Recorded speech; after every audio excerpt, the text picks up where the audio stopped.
የዜና ምንጮች ምን ጉዳዮችን እያስነበቡ ነው የሚለውን እየተመለከትኩ ነበር። ገልፍ ኒውስ ይዟቸው ከወጣቸው ዘገባዎች መካከል የቀድሞው የፊሊፒንስ ፕሬዝዳንት ሮድሪጎ ዱተርቴ ወደ እስር ቤት እንዳመራ የሚፈልግ ከሆነ በትክክል ያለውን ትዕዛዝ አከብራለሁ፣ አዎ ወደ እስር ቤት እገባለሁ ሲሉ መናገራቸውን እያስነበበ ይገኛል።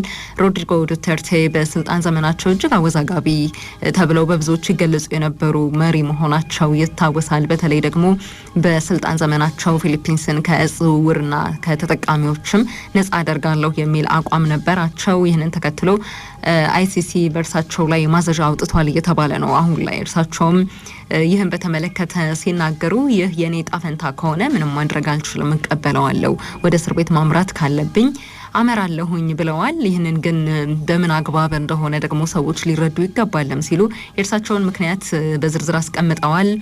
በእርግጥ በስልጣን ዘመናቸው 6000 የሚደርሱና ከዛም የሚልቁ ሰዎች ለሞታቸው ምክንያት ሆነዋል ይባላል። ከእጽ ዝውውርና ተጠቃሚነት ጋር በተያያዘ ምህረት የለሽ እንደነበርኩኝ አዎ አስታውሳለሁኝ፣ አልክድም። ይህንን ግን ያደረኩት ለህዝቦች ደህንነት ስል ነው ብለዋል። እንደ አውሮፓውያን አቆጣጠር ከ2016 እስከ 2022 ባለው ጊዜ ነበረ ዱተርቴ ፊሊፒንስን ያስተዳደሩት። በእርሳቸው የስልጣን ዘመን ለሆኑ ጉዳዮች ሁሉ ተጠያቂ መሆን ካለብኝ ኃላፊነቱን የምወስድ መሆኔን ላረጋግጥ እፈልጋለሁ፣ ምክንያቱም ይህ አምኜበት የፈጸምኩት ነው፣ የሰብአዊ መብት ጥሰት ነው ብዬም የማስበው ጉዳይ አይደለም ሲሉ መናገራቸውን ገልፍ ኒውስ እያስነበበ ይገኛል። የኒውዚላንዱ ጠቅላይ ሚኒስትር በህንድ ጉብኝት ያደርጋሉ ተብሏል። ለዚህም የተያዘው ቀነ ቀጠሮ በፈረንጆቹ ከመጋቢት 16 እስከ 20 ያለው ነው ተብሏል።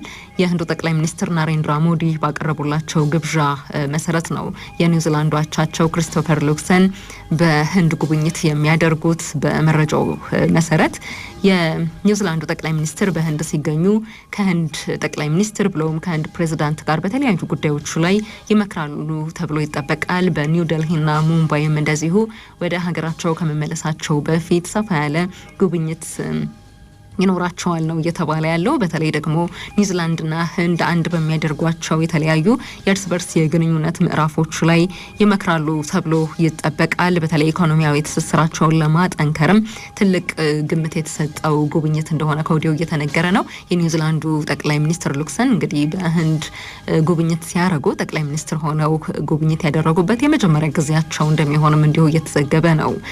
ሳይንቲስቶች ትራምፕ ከኤለን መስክ ጋር በመሆን በሰራተኞች ቀነሰ ላይ እየሰሩ ያሉት ስራ ተገቢነት የለውም ሲሉ እየተቹ ይገኛሉ። ይህም የአየር ንብረት ለውጥ ጋር ተይዞ የሚነሳውን ችግር የሚያባብስ ነው ብለዋል። በተለይ በመረጃው መሰረት አሁን ላይ የኤለን መስክ አሰራር የተለያዩ ዘርፎች ላይ ቀነሳዎችን እያደረገ ነው። በዋናነት ቀነሳው ከተደረገባቸው ቦታዎች ውስጥ ደግሞ ከአየር ንብረት ለውጥ ጋር በዋናነት የሚሰራው በብሔራዊ የውቅያኖስና የከባቢ አየር አስተዳደር ኖአ ላይ ሰራተኞች ላይ ሰፋ ያለ ቅነሳ ተደርጓል። ከ12000 ሰራተኞች ወደ 700 ያህሉ የሚቀነሱ ናቸው ነው የተባለውና ይህን ተከትሎም ሰራተኞቹ ማዘናቸውን ገልጸዋል። አታስፈልጉም፣ የእናንተ ክህሎት ለዚህ አስፈላጊ አይደለም በሚል ተቀንሰናል፣ ይህ ደግሞ የምንቀበለው አይደለም ሲሉ እየተናገሩ ይገኛሉ። ሰዎች ከተፈጥሮ አደጋዎች በጊዜ እንዳይጠነቀቁ የሚያደርግ እርምጃ ነው ሲሉ ሳይንቲስቶች ግን የኮነኑት ይገኛሉ። ይህንን ውሳኔ የአየር ንብረት ለውጥ ላይ በቂ ትኩረት ተሰጥቶ እንዳይሰራም እንደዚሁ የሚያደርግ ውሳኔ ነው በሚል ነው ትችታቸውን እየሰነዘሩ የሚገኙት። ይህንኑ ጉዳይም እንደዚሁ ገልፍ ኒውስ ላይ ተመልክተነዋል። ወደ ትንታኔ ጉዳያችን ደግሞ እንሻገር። ካናዳ ማርክ ካርኒን ጠቅላይ ሚኒስትር አድርጋ ልትሾም ተቃርባለች። የቀድሞ የባንክ ባለሙያ የ59 ዓመቱ ካርኒ ካናዳ በዶናልድ ትራምፕ የገጠማትን ፈተና እንዲመክቱ ከባድ ኃላፊነት ይጣልባቸዋል ተብሏል። አዲሱ ጸጋዬ ተከታዩን ትንታኔ አዘጋጅቶታል።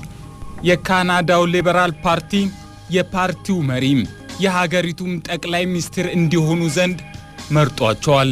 In first place, the next Prime Minister of Canada, Mark Carney. የሀገሪቱ ጠቅላይ ሚኒስትር ጀስቲን ትሩዶ ደክሟቸዋል። ሀገረ ካናዳ ከትራምፕ የተነሳባትን ከፍ ያለ ጫናና ተጽዕኖ ይገቱ ዘንድ የ59 ዓመቱ የባንክ ባለሙያ በሊበራል ፓርቲው ተመርጠዋል። ብዙዎች ከባለ ብዙ ዝናው የባንክ ባለሙያ ማርክ ካርኒ ይልቅ ጉምቷ ሴት ፖለቲከኛ ክሪስቲያ ፍሪላንድ ፓርቲውንም ካናዳንም ይመራሉ የሚል ግምት ነበራቸው።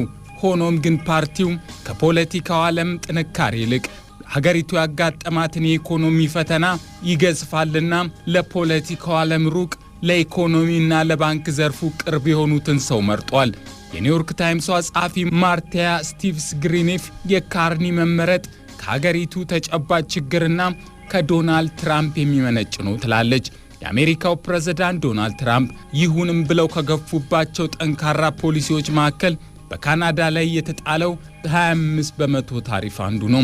የታሪፉ መጣልን ተከትሎ የካናዳው ጠቅላይ ሚኒስትር ጀስቲን ትሩዶ በእጅጉ መከፋታቸውን፣ ነገር ግን የንግድ ጦርነቱን ለመጋፈጥ መቁረጣቸውን አሳውቀው ነበር። አሜሪካ በካናዳ ላይ የንግድ ጦርነት አውጃለች።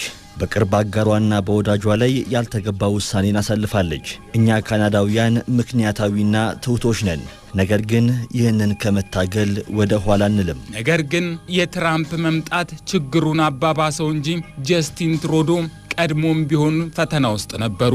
ሀገሪቱ ኢኮኖሚ ላይ ያጋጠመው ከባድ ፈተና ደግሞ በቅጡ መፍትሄ ማፈላለግ አልቻሉም በሚልም ይተቻሉ።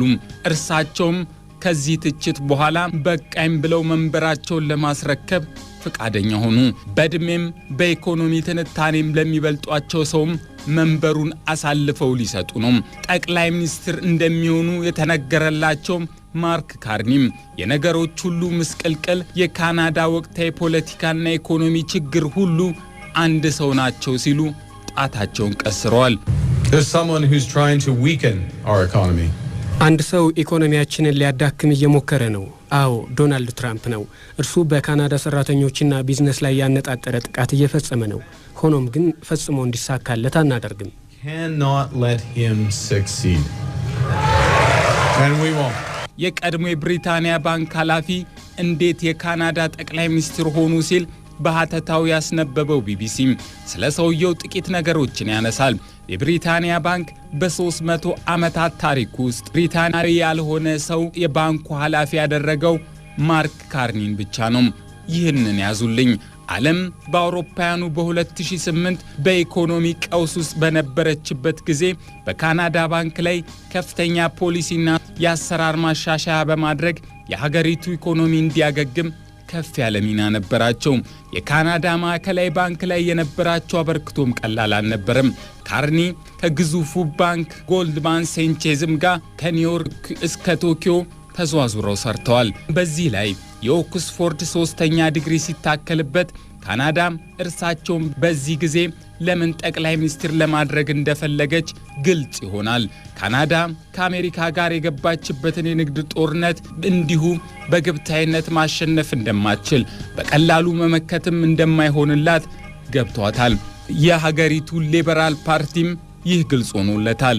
እናም በኢኮኖሚው ዘርፍ ጥርሳቸውን የነቀሉት ሰው ጥርስ ሆነው ትራምፕን ይነክሱለት ዘንድ መርጧል። ማርክ ካርኒ ከዓለም የኢኮኖሚ ቀውስ አንስቶ እስከ ኮቪድ ወረርሽኝ ድረስ በኢኮኖሚው ዘርፍ ያጋጠሙትን ሳንካዎች መፍታት የሰመረላቸው ሰው ናቸው።